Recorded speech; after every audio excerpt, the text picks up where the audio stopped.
Hello, my name is Casey Grantham with Shazel Salon and Spa, and today I'm going to show you a few tricks to put up your hair with bobby pins. What you're going to need is some hairspray, bobby pins, the main ingredient, a comb, and I'm going to put in a flower. You can do any adornment you want. So let's go ahead and get started. What I'm going to do is I'm going to actually take my hair and I'm going to back comb it. Back combing is a lot different than teasing. It does this. It's very intentional. You go down, down, down. It's not like teasing where you're getting all crazy.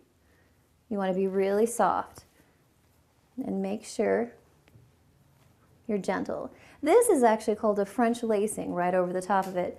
Normally you do it with a brush, but since I have my comb out, it's really easy and you can do it with that too.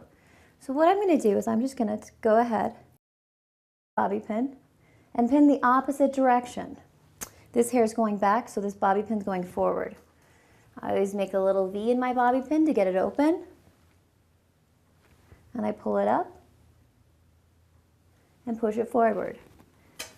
To finish this, I need a little bit of hairspray. Poofs like hairspray, a whole lot. Makes them stay, forms it in. That's why it's called finishing spray. And then I like to have something a little extra. So I'll put a cute little flower in there. And that's it. All I needed was some hairspray, some bobby pins, just one, a comb, and a cute little adornment. Thanks for watching.